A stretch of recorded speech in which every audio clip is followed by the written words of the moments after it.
किया प्रभु ने झूठा। सभी भक्तों का धन्यवाद कीर्तन में भाग लेने के लिए। अभी हम लोग मंगलाचरण करते हैं। ओम अज्ञानतिमिरान्धस्य ज्ञानाञ्जन शलाकया चक्षुरुन्मीलितं येन तस्मै श्री गुरुवे नमः। श्री चैतन्य मनोभीष्टं स्थापितं येन भूतले स्वयं रूप कदा मह्यं ददाति स्वपदान्तिकं। वन्देऽहं श्री गुरु श्रीयुतपद कमलं श्री गुरु वैष्णवांच च श्री रूपं साग्रजातं सहगण रघुनाथान्वितं तं सजीवं स्वाधेतं सावधूतं परिजं चैतं कृष्ण चैतन्य देवं श्री राधा कृष्ण पादान सहगण ललिता श्री विशाखावितांत च। नम ओम विष्णु पादाय कृष्ण प्रेष्ठाय भूतले श्रीमते भक्ति वेदांत स्वामी इति नामने। नमस्ते सारस्वती देवे गौरवाणी प्रचारिणे निर्विशेषा शून्यवादी पाश्चात्य देश तारिणी। वांछा कल्पतरुभ्यश्च कृपा सिन्धुभ्येव च पतितानां पावनेभ्यो वैष्णवेभ्यो नमो नमः। नमो महावदान्याय कृष्ण प्रेम प्रदायते कृष्णाय कृष्ण चैतन्य नामने गौरत्मिषे नमः। हे कृष्ण करुणा सिंधु दीन बंधु जगतपते गोपेश गोपिका कांत राधा कांत नमस्तुते। तप्त कांचन गौरांगी राधे वृंदावनेश्वरी विषभानुसुते देवी प्रणमामि हरिप्रिये। नीलांचल निवासाय नित्याय परमात्मने बलभद्र सुभद्रायां जगन्नाथाय ते नमः। जय श्री कृष्ण चैतन्य प्रभु नित्यानंद श्री अद्वैत गदाधर श्रीवासादि गौर भक्त बिंद मुखम करोति वाचालम पंगु लंघे गिम यत्कृपातमहं वन्दे श्री गुरुं दीनतारिणं परमानंद माधवं श्री चैतन्य ईश्वरं। हरे कृष्ण कृष्ण कृष्ण हरे हरे हरे राम राम राम हरे हरे। श्री श्री मंगलाचरण की जय। शिला प्रभुपाद की जय। हरे कृष्णा। आज के इस भागवतम चर्चा में सभी भक्तों का हार्दिक स्वागत है। सभी भक्तों के चरणों में मेरा सादर दंड प्रणाम है। राधा माधव राधा गोविंद परम वैष्णव गुरु आचार्य की असीम कृपा से हम सब भक्त के सिर्फ भागवत जो चर्चा कर पा रहे हैं। कैंटो 10 के हम लोग 14वें अध्याय में है। शीर्षक है ब्रह्मा द्वारा कृष्ण की स्तुति। ये स्तुति कब होती है? ब्रह्म विमोहन जब लीला हो जाती है। ब्रह्मा जी को अपनी गलती का एहसास होता है और तुरंत आते हैं और भगवान की स्तुति करते हैं। उसके पहले हम लोगों ने जो 13 अध्याय है उसमें क्या कंप्लीट किया। शुरुआत होता है ये कैंटो 10 जो भगवान का क्या है? मुख है, हार्ट है, पूरा मुख है। तो जिसके अंदर में हमें भगवान श्री कृष्ण के अवतार लेने का कारण। पहला अध्याय में जब माता पृथ्वी दुखी हो जाती है अधर्मी लोगों की अधर्मता को देख करके, तब भगवान ब्रह्मा शिव और सारे देवता मिलकर के क्षीरोदय विष्णु के पास जाता है। भगवान कहते हैं कि मैं अवश्य अवतार लूंगा। स्वयं कृष्ण सारे अवतारों के संग में और सारे शक्तियों के संग में मैं अवतार लूंगा। लीला शुरू होती है भगवान श्री कृष्ण की। किस प्रकार? प्रथम अध्याय में हमने देखा कि वसुदेव जी के कहने पर कंस माता देवकी को नहीं मारता है, लेकिन उनकी जो है संतानें एक एक करके उनका वध कर देता है। पहले अध्याय में हमने देखा। दूसरे अध्याय में 7वीं संतान आते हैं बलराम शंकरशन, जिसको भगवान के आदेश से योग माया माता देवकी के गर्भ से माता रोहिणी के गर्भ में स्थानांतरित कर देती है। फिर स्वयं भगवान प्रकट होते हैं वसुदेव और देवकी का चेहरा दिव्य हो जाता, वातावरण दिव्य हो जाता, देवता आकर के गर्भ स्तुति करते हैं। दूसरा अध्याय में। तीसरा अध्याय में भगवान श्री कृष्ण के जन्म के बारे में पढ़ा। जैसे भगवान प्रकट होते हैं सारी दिशाएं सुहावनी दिव्य हो जाती है। वसुदेव देव की प्रार्थना करते हैं और सिद्ध प्रार्थना करते हैं। और उसके बाद में किस प्रकार वसुदेव कृष्ण भगवान को, जो कि पुनः अपने को पहले चतुर्भुज रूप में प्रकट होते हैं, उसके बाद दुभुजा वाला ने अपने को प्रकट परिवर्तन कर लेते हैं और वसुदेव उनको ले जाते हैं, गोकुल में ले जाते हैं। और गोकुल से क्या लेके आ जाते हैं? योग माया, जो कि माता यशोदा की पुत्री है, उसको जाकर देवकी के पास रख देते हैं। चौथे अध्याय में देखा कि किस प्रकार जब आकाशवाणी होती है, पता लगता है कि हे कंस को मारने वाला भगवान ऑलरेडी इस धरा पर आ चुका है, तो उनके सलाहकार कहते हैं कि 10 दिन में जितने बच्चे हैं उन्हें मार दिया जाए और सारी ब्राह्मण संस्कृति को नष्ट कर दिया जाए। इस प्रकार वो सारे ब्राह्मणों को, साधुओं को सताना शुरू कर देते हैं। 5वें अध्याय में हमने देखा जन्मोत्सव किस प्रकार नंद बाबा जन्मोत्सव बनाते हैं और मथुरा जाकर के वसुदेव से मिलते हैं और कंस को टैक्स अदा करके आते हैं। 6वें अध्याय में पुतना का वध के बारे में पढ़ा कि किस पर भगवान ने पुतना को, जो उनको मारने आई थी लेकिन फिर भी माता की गति और सर्वोच्च सिद्धि प्रदान की। 7वां अध्याय में हमने देखा सटकासुर और तिरापुर का वध।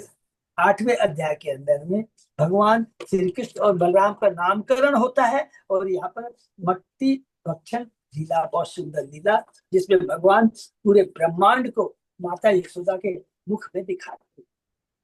9वें अध्याय में हमने दामोदर लीला के बारे में पढ़ा और 10वें अध्याय के अंदर में यमलादुर अर्जुन वृक्षों का भगवान श्री कृष्ण ने अपने भक्त नारद की कमिटमेंट को, वाणी को पूरा करने के लिए किस प्रकार उद्धार करते हैं और भगवान स्वयं ग्लोरीफाई करते हैं नारद मुनि को और कहते हैं कि हे देवों के, तो देवता रहते हैं ना, जब वो देवता के रूप में, क्योंकि के पुत्र हैं वो कुबेर के पुत्र हैं, तो वापस जाते हैं तो कहते हैं अब तुम लोग अपने पद से नीचे नहीं गिरे। 11वें अध्याय में हमने देखा पड़ाव में परिवर्तन आता है। क्या परिवर्तन आता है? अब कृष्ण गोकुल से वृंदावन आते हैं, नंबर 1।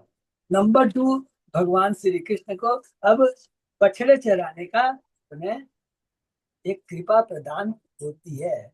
2, तीसरा, इसमें हम लोग भगवान यहाँ पर वत्सासुर का, जो बछड़े के रूप में आते हैं, बकासुर का जो कि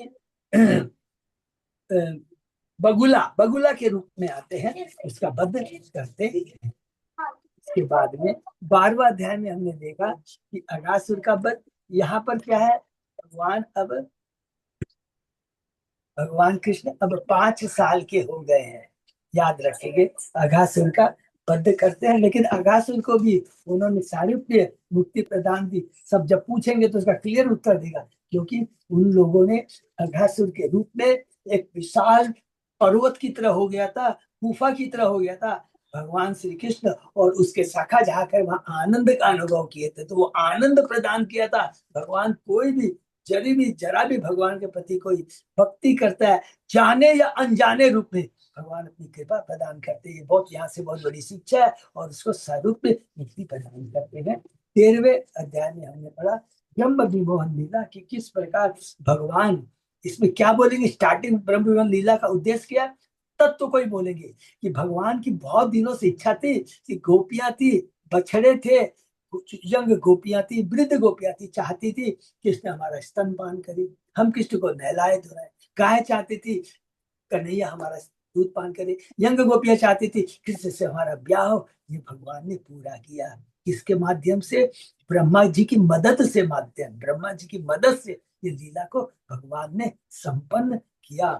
और यहाँ पर दूसरा तत्व क्या मिलता है कि भगवान की लीला जो है अपरंपार है। जितने बड़ा बड़ा हम योग माया नहीं हो जाए, कितना योगी ना हो जाए, कितना महावाई न हो, कितनी सिद्धि प्राप्त कर ले, भगवान के सामने कोई नहीं टिक पाती है। जैसा कि ब्रह्मा जी से पता, ब्रह्मा जी ने अपनी माया से द्वारा बछड़ों को, गोपों को चुराया, लेकिन कुछ नहीं कर पाए।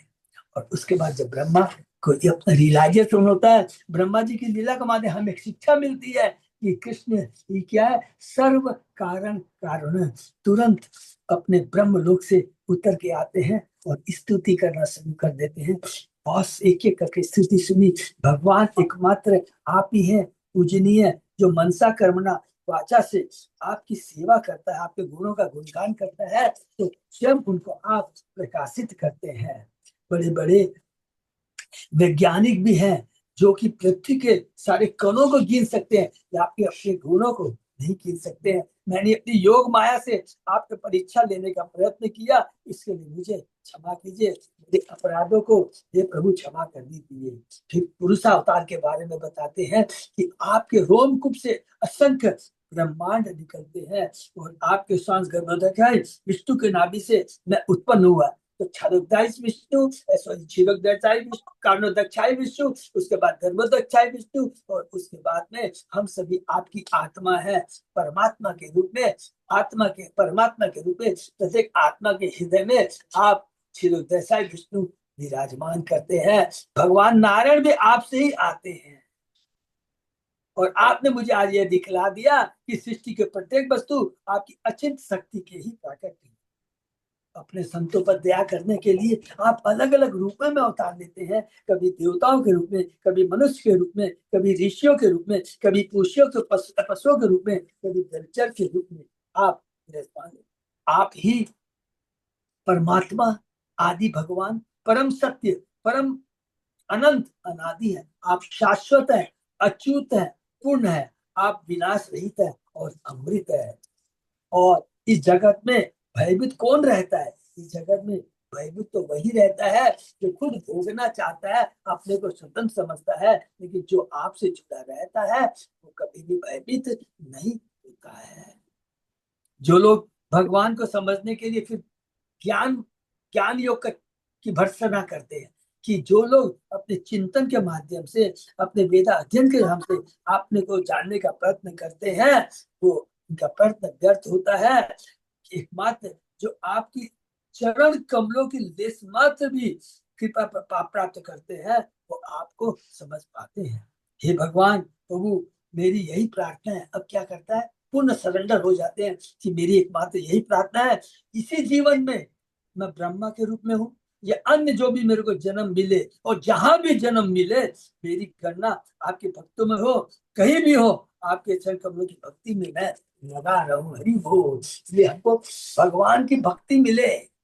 ऐसा नहीं कि बहुत सुंदर शरीर में, अरे कुछ नहीं, भगवान तो कहते हैं, देखिए भगवान ने तो खुद अपने आचरण से बताया कि मैं कभी पशु के रूप में, कभी देवता के रूप में, कभी मनुष्य के रूप में, जैसे उसी प्रकार भगवान केवल ऐसा नहीं कि हमने मनुष्य योनि में जन्म लिया है या ब्राह्मण के घर में जन्म लिया कृपा करते नहीं। अरे देखो बलि महाराज को देखो, प्रहलाद महाराज को देखो, बाणासुर को देखिए, वृत्तासुर को देखिए, गजेंद्र को देख लीजिए, जटायु को देख लीजिए, सब अलग अलग योनि में उत्पन्न हुआ, लेकिन भगवान की उनको विशेष कृपा हुई है। और उसके बाद में लास्ट में हम लोग ने जो पढ़ा बहुत ही पावरफुल है, कि ब्रह्मा जी वृंदावन की कहते हैं, हे सरस्वती माँ, वृंदावन की गौएं तथा स्त्रियां कितनी भाग्यशाली है। क्यों?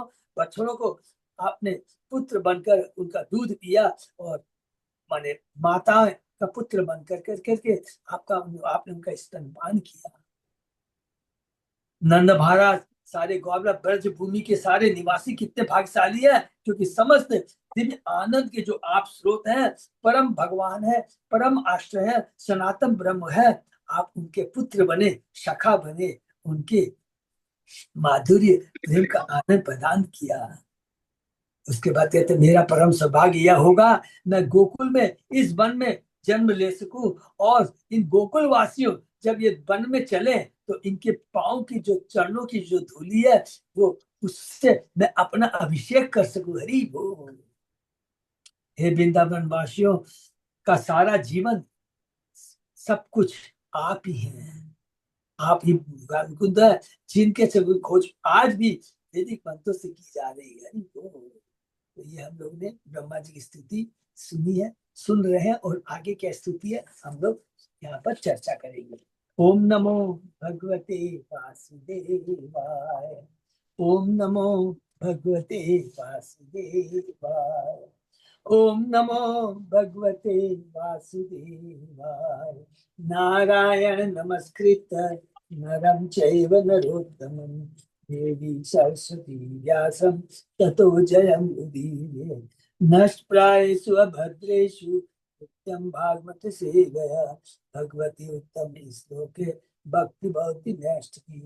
कृष्णाय वासुदेवाय देवकी नंदनाय च नंद गोप कुमाराय गोविंदाय नमो नमः। आराधयो भगवान भजेश तनय ततदाम बिंदावनम रमया काचित उपासना ब्रजवधूवर्गेण्य कल्पिता श्रीमद्भागवतं प्रमाणम् अमलं प्रेमापुमतो महान् श्री चैतन्य महाप्रभो मतमिदं तत् आदरो न पर। हरे कृष्ण कृष्ण कृष्ण हरे हरे, हरे राम राम राम हरे हरे। कैंटो 10 अध्याय 14 श्लोक नंबर 35। बहुत बहुत धन्यवाद अच्युत अजय दादू। हम लोग शुरू करते हैं। ब्रह्मा जी की स्तुति आगे। और ब्रह्मा जी अभी भगवान श्री कृष्ण की उम्र कितनी है? 6 साल है, क्योंकि 5वें साल में ब्रह्म विवरण शुरू हुई। 1 साल तक ये लीला चली है और 6 साल में कृष्ण भगवान पहुंच गए, अर्थात पौगंड लीला में अब ये लीला हम लोग सुन रहे हैं। येषां घोष निवासानाम उत भवान किम देवो रातो इति न चेतो विश्व फलात फलम त्वत अपरम कृपापि अयत मुह्यति। सत्यवेशातीव पूतना अपि शकुला त्वम एव देवा पिता यत धामार्थ सुहित प्रियात्मन तनय प्राणाशया त्वत्कृति। मेरा मन मोहग्रस्त हो जाता है जब मैं यह सोचने का प्रयास करता हूं कि कहीं भी आपके अति अन्य कोई पुरस्कार फल क्या हो सकता। आप समस्त वरदानों के साकार रूप हैं, जिन्हें आप वृंदावन के ग्वाल जाति के निवासियों को प्रदान करते हैं। हरि बोल। आपने पहले ही उस पूतना द्वारा भक्त का वेश बनाने के बदले में उससे तथा उसके परिवार वालों को अपने आप को दे डाला है। हरि बोल। पुतना को उन्होंने मातृत्व, माता का पद प्रदान किया, परम सिद्धि प्रदान की, परम गति प्रदान की। अतः वृंदावन के इन भक्तों को देने के लिए आपके पास बचा ही क्या है, जिनके घर, धन, मित्रगण, प्रियजन, शरीर, संतानें तथा प्राण, हृदय सभी केवल आपको समर्पित हो चुके हैं। ये बहुत इंपॉर्टेंट है। देखिए, वृंदावन के जो भक्त हैं उन्होंने अपना घर, धन, अपना परिजन, अपना शरीर, अपनी संतानें, अपना प्राण, हृदय सब कुछ कृष्ण को समर्पित कर दिया है। ये है वृंदावन वासियों, इनकी है परम भक्ति। तावत राग आदय स्तेन तावत कारागृहम गृहम तावत मही अंग्री निडगे यावत कृष्ण न ते जना।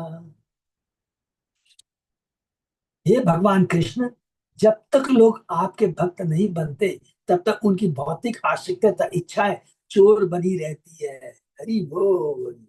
जो हमें हमेशा लालायित करती रहती है, भौतिक जगत ही सुखालय है। I am the proprietor control. जब तक भगवान की भक्ति से नहीं जुड़ते हैं, उनके घर बंदरी के बने रहते हैं और अपने परिजनों के प्रति स्नेह भावनाएं पांव की बेड़ियां बनी रहती है।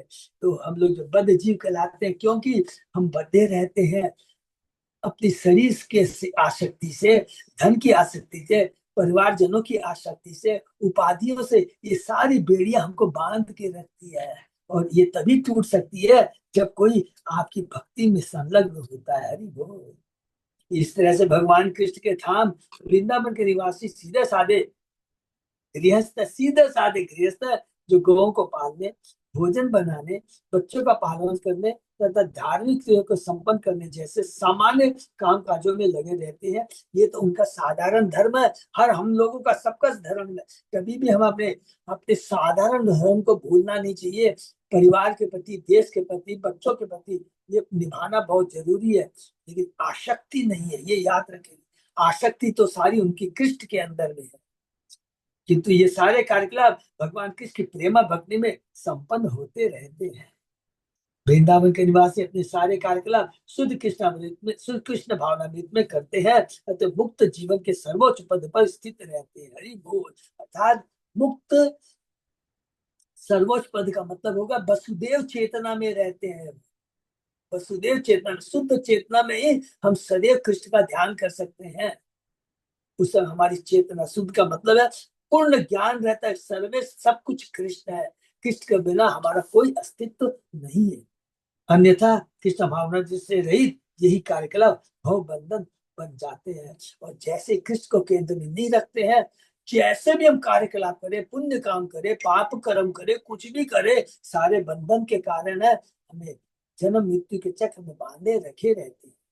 अतः न तो वृंदावन वासियों के उच्च पद के बारे में किसी प्रकार की भ्रांति होनी चाहिए, नहीं किसी को केवल सामान्य गृहस्थी के कामकाज को उत्साह पूर्वक किंतु किस रहित संपन्न करके अपने आप को बड़ा भारी धार्मिक कि मैंने अपने परिवार का पालन किया, देखो मैं कितनी निष्ठा से निभा रहा हूँ, इससे गर्वित नहीं होना है। कृष्ण भावना रहित होकर के जितना भी अच्छा पुण्य काम कर दीजिए, जितने अच्छे गृहस्थ बन जाइए, जितने बड़े शासक बन जाइए, कुछ भी बन जाइए, सब बेकार है। हम अपने परिवार तथा समाज पर रागात्मक आसक्ति केंद्रित करके कृष्ण के प्रगति पद से विपत हो जाते हैं। इसके यदि हम अपने परिवार को भगवान की प्रेमा भक्ति में लगाते हैं तो अपने परिवार के पालन के साथ के हमारे सारे प्रयास हमारी प्रगति से आध्यात्मिक कर्तव्यों के अंगभूत बन जाते हैं। हरि बोल।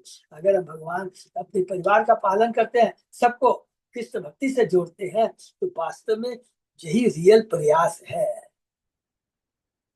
और इसी को कहते हैं आध्यात्मिक उन्नति। उदाहरण अम्बरीश महाराज को देख लीजिए, प्रहलाद महाराज को देख लीजिए, ध्रुव महाराज को ले लीजिए, पृथु महाराज को ले लीजिए, परीक्षित महाराज को ले लीजिए, सब कृष्ण को केंद्र में रख कर करके गृहस्थ उन्होंने गृहस्थ गृहस्थ धर्म का पालन किया, क्षत्रिय धर्म का पालन किया, भगवत धर्म का पालन किया।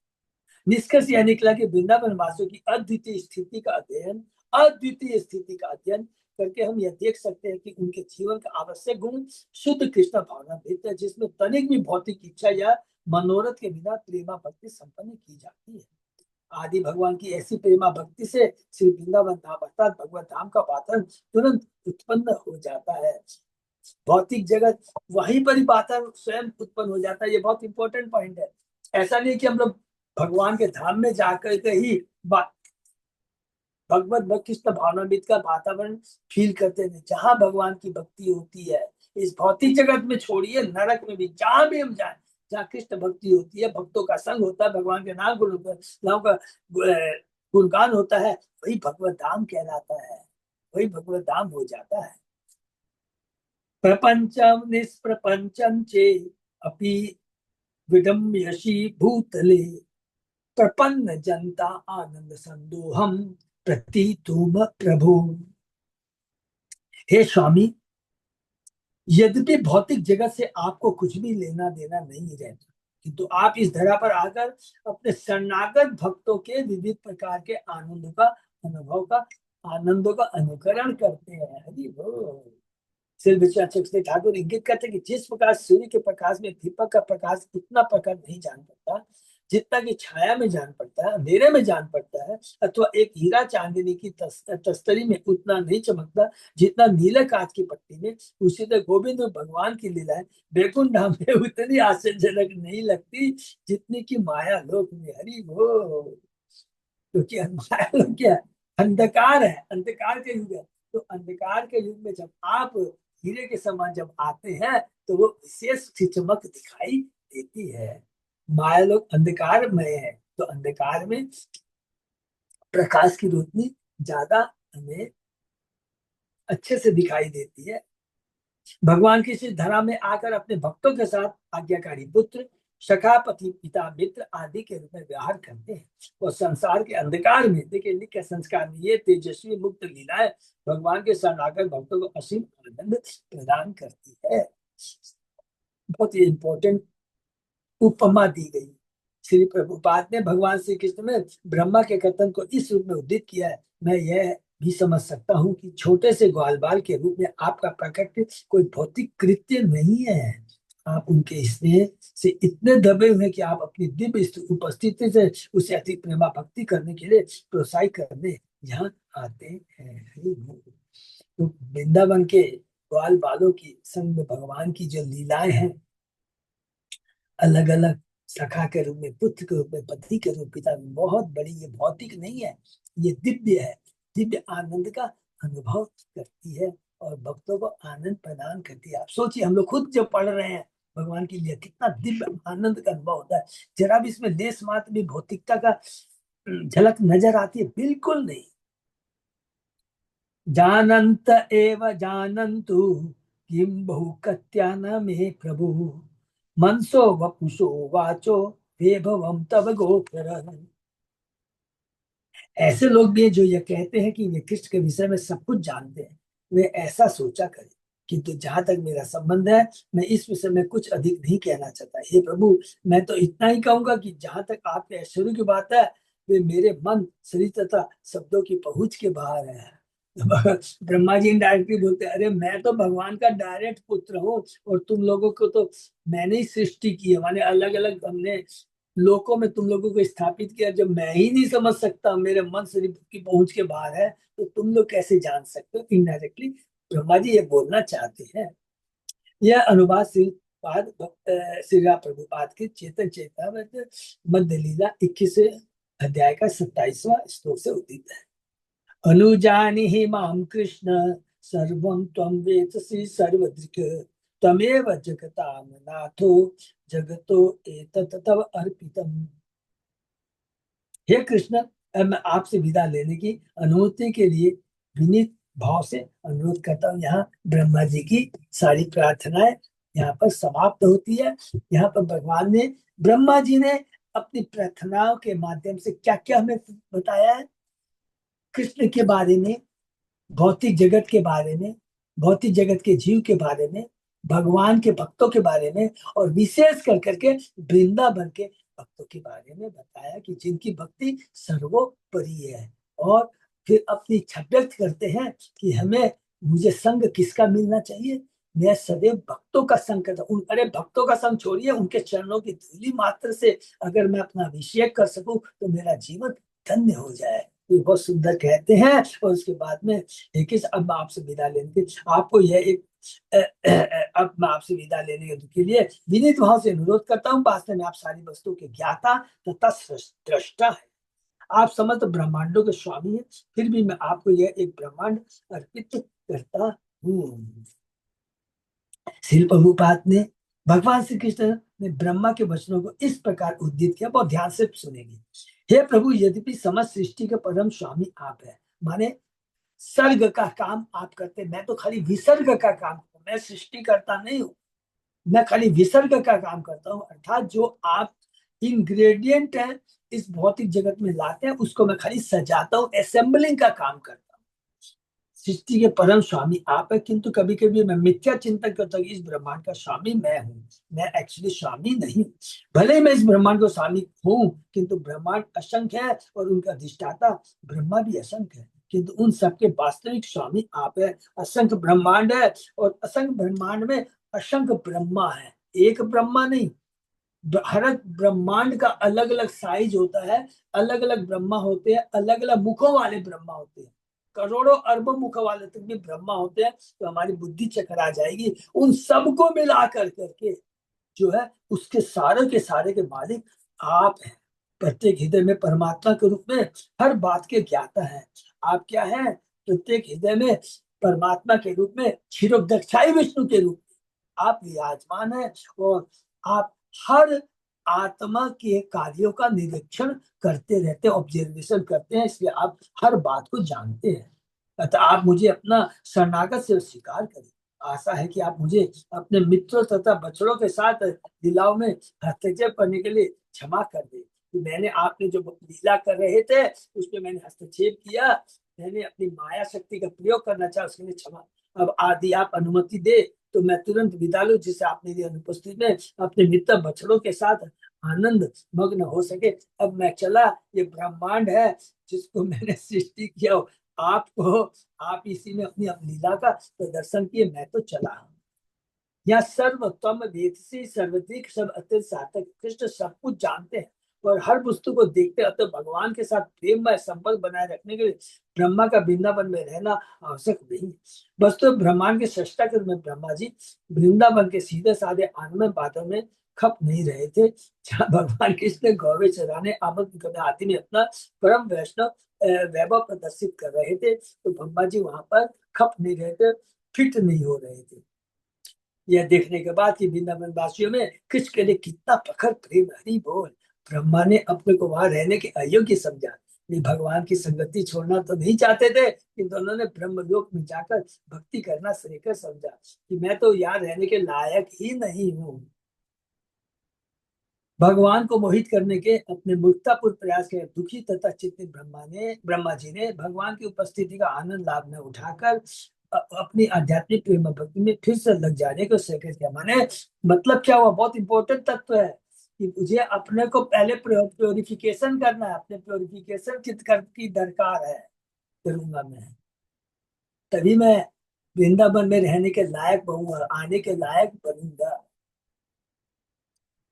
श्री कृष्ण श्री कृष्ण विष्णु कुल पुष्कर जो सदाई न क्षमा निर्जर द्विज पशु उददी विधिकारी उत धर्म सारवर हर चीति राक्षस द्रुक द्रुक आकलमम द्रुक आकलमा आकर्मम हरहन भगवान नमस्ते।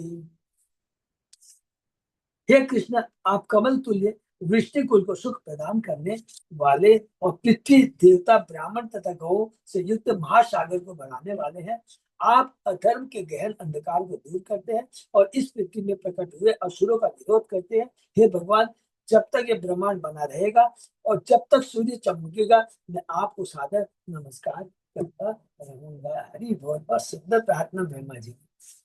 श्री सनातन गोस्वामी के साथ ब्रह्मा जी यहाँ पर नाम संकीर्तन के आनंद में मन गया, जिसमें भगवान कृष्ण के उन विभिन्न पवित्र नामों की महिमा बढ़ती है जो उनकी विभिन्न लीलाओं की ओर संकेत करते हैं। भगवान कृष्ण ने दक्षता पूर्वक उस पृथ्वी के असुरों का दमन किया जो कंस, जरासंध, शिशुपाल जैसे आसुरी राजनीतिकों के प्रादुर्भाव से ऐसे ही हो उठी थी। इसी तरह आधुनिक समाज में ईश्वर से डरने वाले अनेक लोग हैं जो वास्तव में आसुरी जगत के प्रति आकृष्ट होते हैं। ऐसे लोग सूर्यास्त होते ही मानो जी उठते हैं, अखबार उनके लिए वो सूर्य प्रकाश हो जाता है, असुरों के लिए, तामसी लोगों के लिए है? ऐसे लोग सूर्यास्त होते ही माने जी उठते हैं और अंधेरे में भोजनालय, नाट्य क्लबों, होटल आदि में जीवन का आनंद लूटते हैं। ये सारे साधन अवैध यौन नशा माने फॉर रेगुलेटेड पिस्तौल को वायलेट करते हैं, कीड़ा तो मांसाहार के निमित्त होते हैं। इसके अलावा वे लोग हैं जो अपने को नास्तिक तथा अशुभ घोषित करते हुए ईश्वर तथा उनके नियमों की अवहेलना करते हैं। ईश्वर के गुप्त तथा प्रकट दोनों प्रकार के शत्रु मृत्यु का भार बनते हैं और इस भार को हटाने के लिए ही कृष्ण अवतरित होते हैं। यहाँ पर ब्रह्मा जी अप्रत्यक्ष रूप से कहते हैं कि भगवान कृष्ण को चाहिए कि उनकी माने ब्रह्मा की सूक्ष्म नास्तिकता को दूर करे, जिसके देखिए कितना सुंदर सुंदर वर्ड हुआ है, सूक्ष्म नास्तिकता कि माने, अरे नास्तिकता का मतलब क्या है? भगवान सब कुछ है, ब्रह्मा जी सोचते नहीं नहीं नहीं, मैं अपनी मायावी शक्ति से इसको भगवान को मजा चखाऊंगा। तो ये सूक्ष्म नास्तिकता है जिसके कारण उन्होंने किसको छलना चाहता। श्री विश्वनाथ चरित्र ठाकुर के अनुसार ब्रह्मा ने लज्जावश अपने को सत्य लोक से आए ब्रह्म राक्षस जैसा अनुभव किया। हरि हो। जो भगवान कृष्ण उनके घनिष्ठ मित्र हैं, बछड़ों को तंग करने के लिए इस तरह पर आया हो कि मैं तो यहाँ पर आकर के ब्रह्म लोक से राक्षस का काम किया। मैंने राक्षस का काम का मतलब क्या हुआ कि मैंने भगवान के भक्तों को भगवान से अलग किया। इसे आचार्य लोग जब ब्रह्म विमोहन लीला और गोवर्धन लीला की तुलना करते हैं तो कहते हैं ज्यादा जघन्य गलत काम तो ब्रह्मा ने किया, उसने भगवान के भक्तों को, बछड़ों को भगवान से अलग किया। इंद्र ने क्या किया था, जितने भी लोग थे उनको भगवान से जोड़ा। 7 दिन तक 24/7 तक सारे गोपवासी कृष्ण भगवान को एक टक देखते रहते। तो इस तरह की सुंदर सुंदर टिप्पणियां, व्याख्याएं आचार्य करते हैं। इसलिए कहते हैं बछड़ों तो तंग करने के लिए, उन्हें भगवान से अलग करने के लिए ब्रह्मा पछता रहे हैं कि यद्यपि कृष्ण परम पूज्य समस्त ईश्वर के ईश्वर, किंतु वे उनके सामने सीधे साधे वेश में लकुटी, शंख आभूषण, घेरू, मोर, पंख आदि से अलंकृत वेश में तथा ग्वाल बाल सखाओं के साथ खेलते हुए प्रकट हुए। इसलिए ब्रह्मा को साहस हुआ कि ललकारे। इसीलिए तो ब्रह्मा भ्रमित हो गए और उन्होंने ललकारा। भ्रमित तो भगवान कि इस रूप को देखकर, ग्वाल बाल को एकदम साधारण रूप को देखकर के ब्रह्मा भी भ्रमित हो जाते हैं और तभी उन्होंने उनको ललकारा। ब्रह्मा की स्थिति के विषय में श्री विश्वनाथ चक्रवर्ती ठाकुर कहते हैं ब्रह्मा की यह स्तुति जो सारे संशय को दूर करने वाली तथा भक्ति का विस्तार कर मेरी चेतना की आधारशिला का सुंदर कौशल बने। हरि बोल। विश्वनाथ चक्रवर्ती कहते हैं कि ये ब्रह्मा जी ने अपनी स्तुति के माध्यम से ये ईश्वर तत्व, जीव तत्व, भौतिक जगत, भगवान की भक्ति, भगवान के शुद्ध भक्तों के बारे में जो उन्होंने विस्तार से वर्णन किया है, यही मेरी चेतना का आधारशिला मेरी चेतना को शुद्ध करे।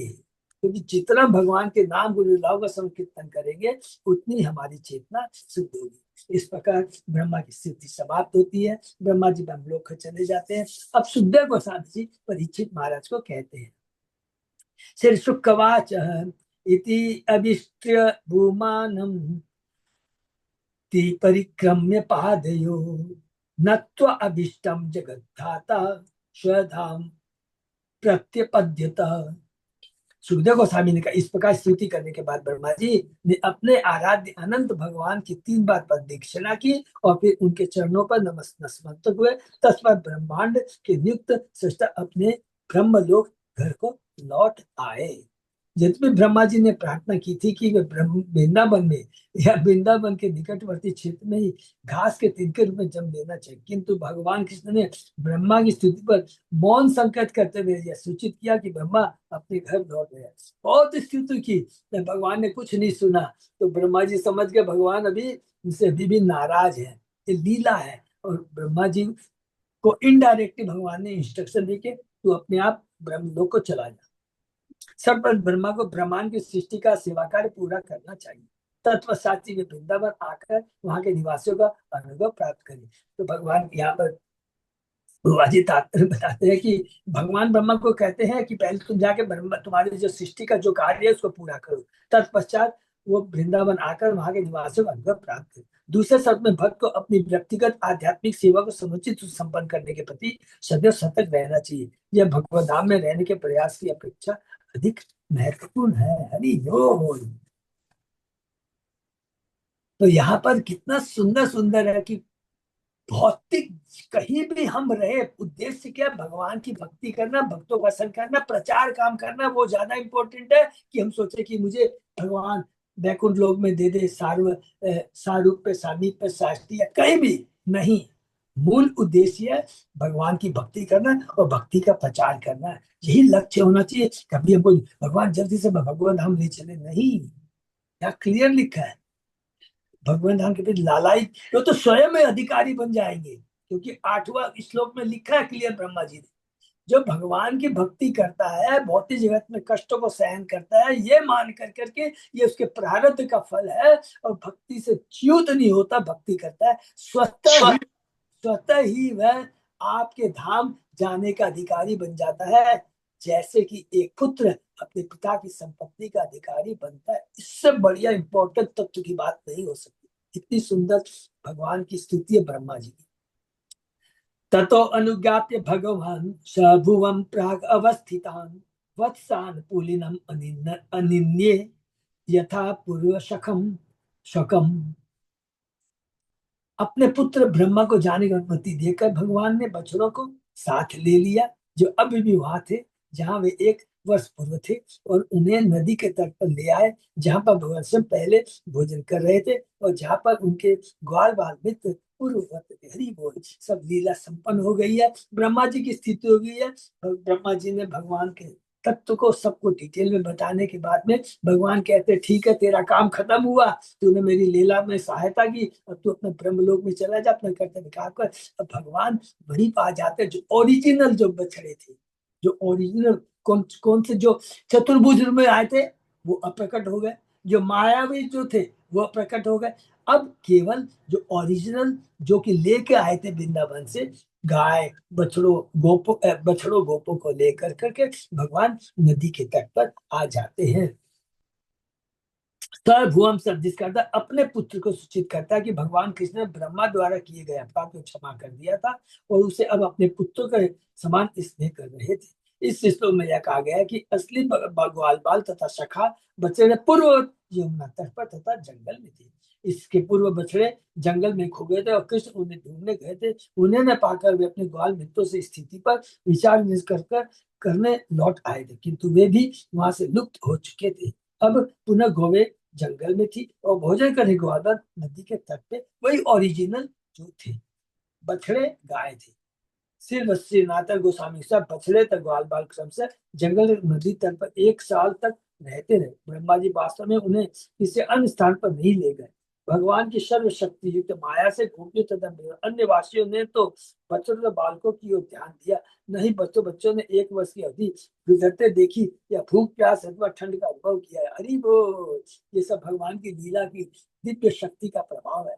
भगवान की माया द्वारा ये सारी लीलाएं नियोजित थी। ब्रह्मा ने सोचा मैंने गोकुल के सारे बालकों बच्चों को अपनी योग शक्ति की शैया पर सुधार रखा है और वे सब आज तक नहीं जगे।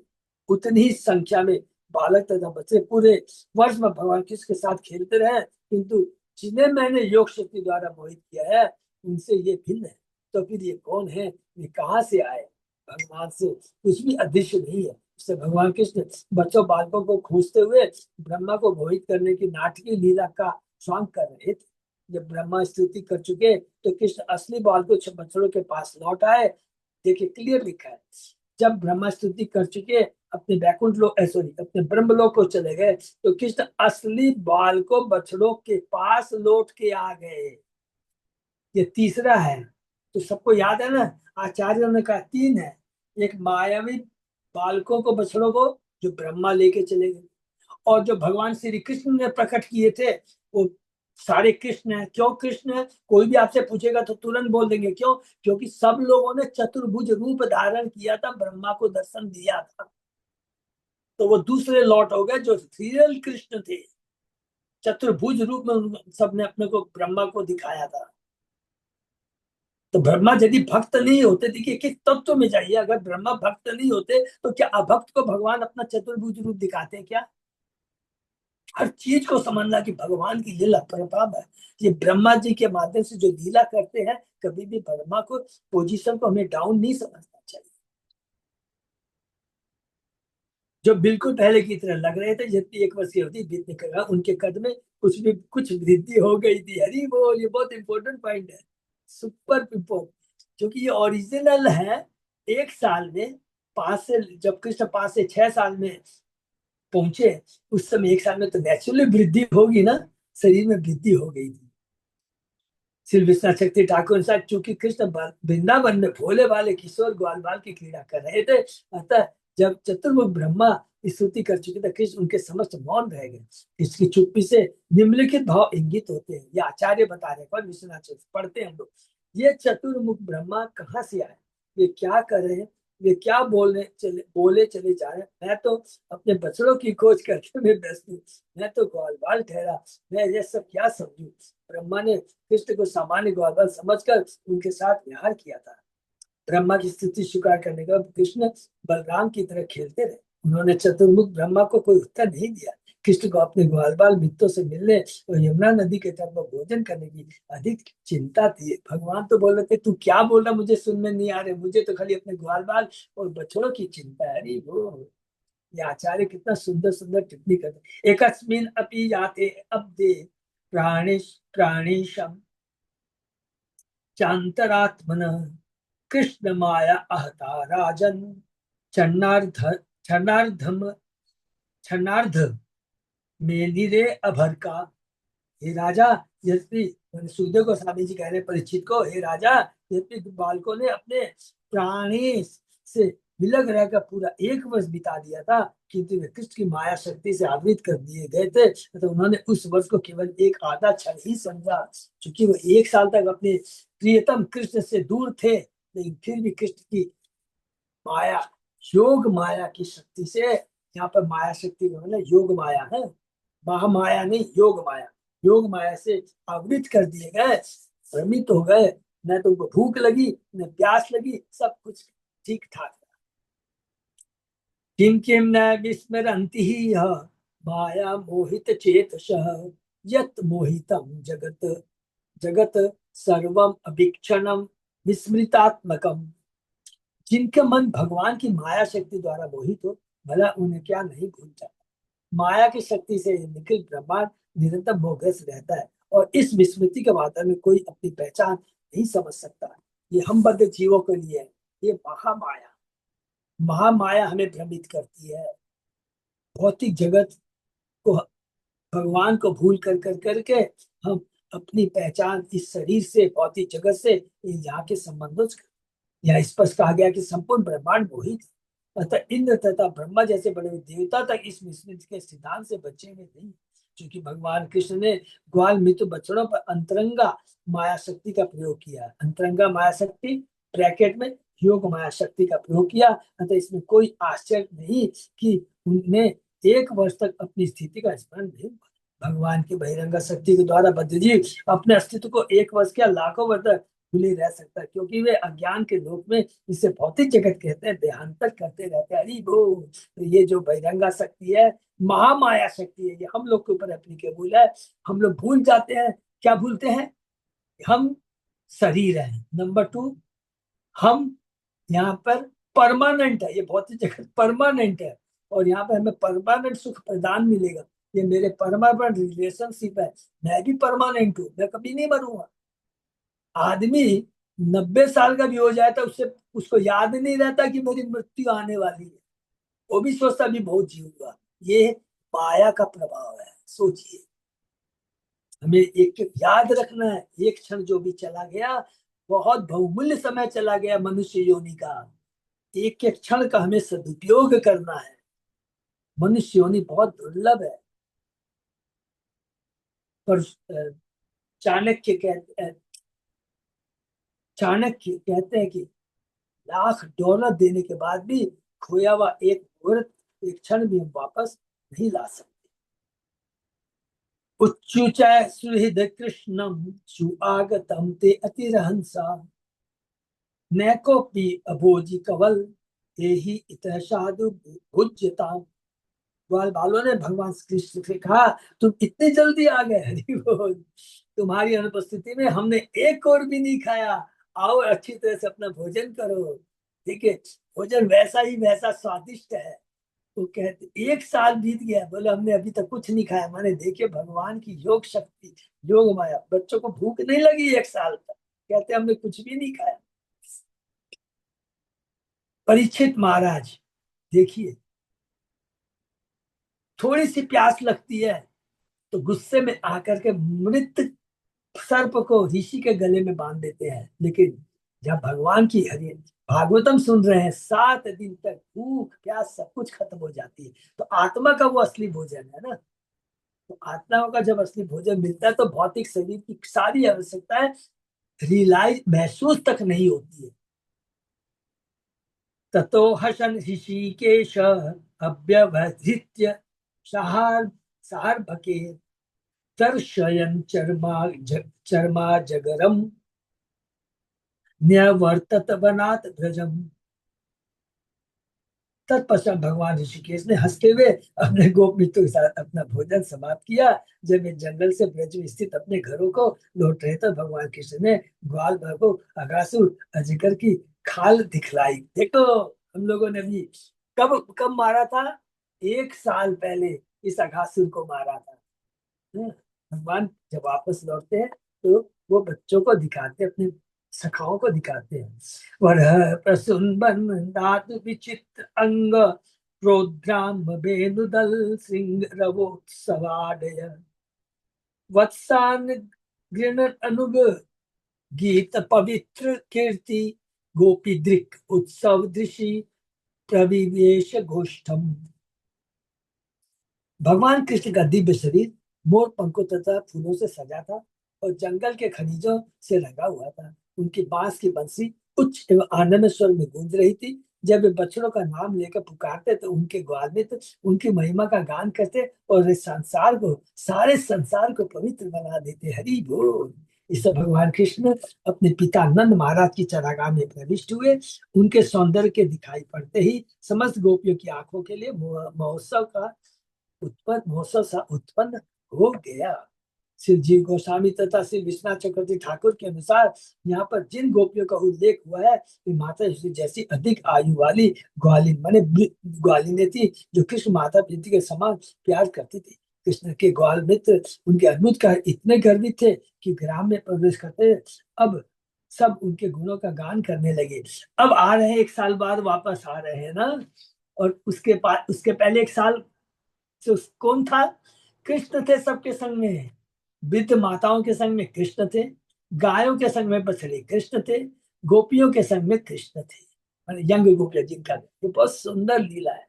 उसके बाद में अब भगवान 1 साल बाद लौटते हैं और अगासुर के वध की लीला बताते हैं सबको। सब माने ग्वाल बाल सब लोग मिल करके कि कृष्ण ने कैसे अगासुर को मारा। श्री जीव गोस्वामी तत्व विश्वनाथ यहाँ पर जिन गोपियों को अच्छा प्रवेश कर सभी गुणों का करने लगे। अद्यानेन महाव्यालो यशोदानंद सूनुना हतो अविता वयम चास्मात इति बाला ब्रजे जगु। ब्रज धाम पहुंचते बालकों ने गुणगान किया, आज कृष्ण ने एक विशाल सर्प मारकर हम सबों को बचाया है, अगासुर को मारकर हम सबको को बचाया है। कुछ बालकों ने कृष्ण को यशोनंदन के रूप में तो कुछ ने नंद महाराज के पुत्र के रूप में बखान किया। वास्तव में भगवान कृष्ण ने अगासुर का वध 1 वर्ष पूर्व किया, किंतु ये बालक ब्रह्मा की योगा शक्ति से 1 वर्ष तक मोहित रहने के कारण स्वयं को बीतते समय को बीतते देख नहीं पाए। अतः उन्होंने सोचा कि भगवान कृष्ण ने अगासुर को उसी दिन किया है और अब उन सबों के साथ घर वापस आ रहे हैं। लेकिन ये लीला 1 साल पहले हुई थी, कई बार यहाँ पर बता चुके हैं प्रभुपाद जी अपने तात्पर्य के माध्यम से। श्री राजोवाच, परीक्षित महाराज कह रहे हैं, ब्रह्मन परोदभवे कृष्णे यान प्रेमा खतम कथम भवे यो अभूतपूर्व केशु शो उद्भवेशु अपि कथ्यताम। राजा परीक्षित ने कहा, है ब्राह्मण, ग्वालों की पत्नियों में से एक पराय उत्कृष्ट के लिए ऐसा भूतपूर्व शुद्ध प्रेम किस प्रकार हुआ, ऐसा प्रेम जिसका अनुभव उन्हें अपने पुत्रों के प्रति भी नहीं उत्पन्न हुआ, कृपया इसे बतलाइए। तो यहाँ पर जो कि सबको याद है ना, जब रिकॉल याद करते हैं कि ग्वाल वो पहले वो लोग कभी भी अपने बच्चों को इतना प्रेम नहीं करते थे। बलराम जी देखते, अरे भाई ये क्या चक्कर की बात है, गाय बछड़ों को इतना प्रेम कर रही है, अपने बच्चों बड़े बच्चों को प्रेम नहीं, कुछ भी नहीं कर रही। माताएं हैं पहले अपने बच्चों को इतना प्यार नहीं करते, अभी तक बड़े प्यार से नहलाती है, खिलाती है, दूध पिलाती है, अपना स्तनपान कराती है। उन्हें पुत्र प्रति नहीं उत्पन्न हुआ। से सुखवाच है, अब सुखदेव जी कहते हैं, सर्वेशम अपि भूतानां नित स्वात्मेव बल्लभ इतने अपत्य विताध्या तत् बल्लभ तयो एव ही। श्री सुखदेव गोस्वामी ने कही, राजा प्रत्येक प्राणी को अपना आप ही सर्वाधिक प्रिय है। सनातन धन इत्यादि अन्य समस्त वस्तुओं की प्रियता प्रियता केवल आत्म प्रियता के कारण है। कृष्ण शाश्वत पिता है, हम उनकी शाश्वत संतान है। नेचुरल वे में जब हम वसुदेव स्थिति में रहते हैं तो स्वतः हमारा कृष्ण के प्रति आत्मा का परमात्मा का प्रति प्रेम स्वाभाविक है, सनातन है, नित्य है। ये तो भौतिक जगत में आकर के 3 गुणों के प्रभाव में अनित्य को हम लोग नित्य समझ बैठते हैं कि ये मेरा परमानेंट पिता है, ये परमानेंट माता है, ये परमानेंट पुत्र है। शाश्वत पिता माता तो कृष्ण है, और जो स्वाभाविक जो प्रेम है वो कृष्ण है। और हम लोगों का भौतिक जगत में जो प्रेम है वो प्रेम नहीं, वो काम है, इंद्र तृप्ति के प्रति, खाली इंद्र तृप्ति के लिए, भौतिक भोग के लिए। ये काम है, ये प्रेम नहीं है। कभी कभी आधुनिक चिंतक नैतिक आचरण के मनोविज्ञान का अध्ययन करते समय चकरा जाते हैं, जैसा कि यहाँ पर बतलाया गया कि प्रत्येक जीव आत्मरक्षण के प्रति उन्मुख रहता है, किंतु कभी कभी कोई कोई व्यक्ति अपने स्वार्थ की बलि यथा अन्यों के लाभ के लिए अपना धन देकर या राष्ट्रीय हित के लिए अपना जीवन देकर स्वेच्छा से कर देता है। ऐसा तथाकथित निस्वार्थ आचरण भौतिक आत्म केंद्रता तथा आत्म के का विरोधी प्रतीत होता है। किंतु जैसा कि श्लोक में बताया गया कि जीव अपने समाज, राष्ट्र, परिवार इत्यादि की सेवा इसलिए करता है क्योंकि ये प्रिय वस्तु और मिथ्या अहंकार की विस्तृत विचारधारा को प्रदर्शित करने वाली। देशभक्त अपने को महान राष्ट्र के महान सेवक के रूप में देखता है, अतः वह अपने अहम भाव की तुष्टि के लिए अपना जीवन निछावर कर दे। इसी तरह यह सुपरिचित तथ्य कि मनुष्य अपनी पत्नी तथा अपनी संतान को पसंद करने के लिए अपना सर्वस्व अर्पित कर देता है। अपने को अपने परिवार तथा अपनी जाति के निस्वार्थ चिंतक के रूप में देखते हुए मनुष्य को परम अहमंत्या का सुख प्राप्त होता है। ऐसा विरोध मूलक आसन भौतिक जीवन के बाह्य मोह का अन्य प्रत्यक्ष प्रमाण है, जो अलौकिक आत्मा के निपट अज्ञान की अभिव्यक्ति के अतिरिक्त और कुछ नहीं है। हरि बोल। यही चीज को हमने बहुत सिंपल ढंग से भी चर्चा कर लिया है कि जब भौतिक का 3 गुणों पर से सोचते हैं मेरा कर्तव्य देश समाज पति पत्नी सबके प्रति है, ये ठीक है। ये कब आता है? ये अटैचमेंट जब आता है, जब वास्तविक में हम 3 गुणों से बंधे रहते हैं, वास्तविक आध्यात्मिकता का ज्ञान नहीं रहता है। तो बहुत अच्छा श्लोक है। तो हमारा वास्तविक क्या है? चेतना जब कृष्णमय रहेगी तो क्या भाव हमारे मन में आएगा? बहुत इंपॉर्टेंट चीज है। ये नहीं आएगा मन में कि मेरे कर्तव्य सबको हटा दो, सब आए, सब कोई तो मेरी पति नहीं है, पति नहीं। जब शुद्ध भक्ति आती है ना, तो कर्तव्य तो हमको करते हैं। गोपियां क्या कर्तव्य नहीं करती थी? कि एक एक चीज पर ध्यान देंगे। गोपियां अपने बच्चों का पति का सबका वो पालन करते थे, सारे कार्य करती रहती थी, लेकिन चेतना कृष्णमय रहती थी, सब कुछ कृष्ण को नछावर था। इसको कहते हैं शुद्ध चेतन। आसक्ति कृष्ण में और कर्तव्य जो भी हम जिस पद पर हैं, गृहस्थ के रूप में, ब्रह्मचर्य के रूप में, क्षत्रिय के रूप में, वैश्य के रूप में, जय उनको करें। हरे कृष्ण। तो ये हम लोग विराम देते हैं। किसी का कोई प्रश्न? तो हमारी ब्रह्मा जी की स्तुति खत्म होने के बाद में ये जो सुखदेव गोस्वामी जी ने और जो परीक्षित महाराज के प्रश्न है, हम बद्ध जीवों के लिए कितने सुंदर प्रश्न है। यही चीज, सब कुछ यही चीज होता है कि देखो ब्रह्मा जी ने हमें जो बताया है, इसका मूल सारांश यही है कि कृष्ण ही परम है, हम ही वास्तव में कृष्ण के शाश्वत अंश है। कृष्ण के प्रति भक्ति ही हमारा शाश्वत सनातन नित्य धर्म है। और कर्तव्य हमें अपने भौतिक जीवन में निभाना बहुत जरूरी है। कर्तव्य को हम लोग नेग्लेक्ट, अनदेखा नहीं कर सकते हैं, ये बहुत जरूरी है। तो हमारा जीवन धन्य हो जाएगा और भगवान बहुत प्रसन्न हो जाएंगे। तो सबसे बड़ी जो गीता में सर्वधर्मान परित्यज्य जो लिखा गया है, वो वास्तव में रिफ्लेक्ट हुआ ये भागवतम के माध्यम से। एक एक आचार्यों, एक एक भक्तों की लीला के माध्यम से, भगवान की अपनी लीला के माध्यम से सर्वधर्मान परित्यज्य किसको कहते हैं, पूर्ण शरणागति किसको कहते हैं, यहाँ पर दर्शाया गया है। और चेतन चेता में स्वयं भगवान ने इस चीज को दर्शाया है भक्त के रूप में आकर। ये बहुत इंपॉर्टेंट चीज है। हरे कृष्ण। किसी का कोई प्रश्न?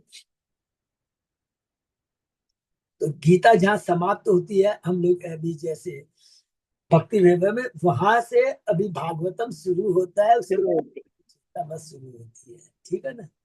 तो बस बहुत बहुत धन्यवाद सब भक्तों को। अच्युत जय दास प्रभु। दंडवत प्रणाम प्रभु जी। अच्युत जय दास प्रभु। हाँ प्रभु जी। प्रभु कुछ अनाउंसमेंट कुछ है प्रभु? बहुत सुंदर हम लोग कर पा रहे हैं। प्रभु जी हरि बोल। अभी वो सबकी टिकटें हो गई हैं प्रभु।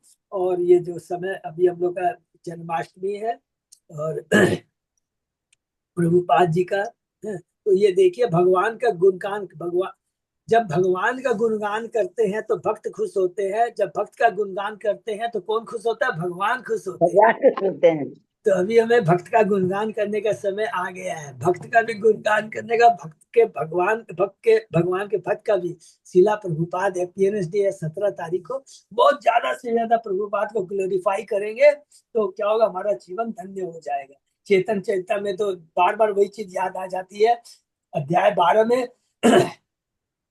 जब गदाधर पंडित और अद्वैताचार्य की शाखाओं के उनके शाखाओं के बारे में आता है, तो कृष्णदास कविराज गोस्वामी ये कहते हैं, केवल मात्र गदाधर पंडित अद्वैताचार्य की शाखाओं का, माने शाखाएं जो अलग अलग भक्तों का नाम लेने मात्र से हमें भगवान के धाम की प्राप्ति हो जाए।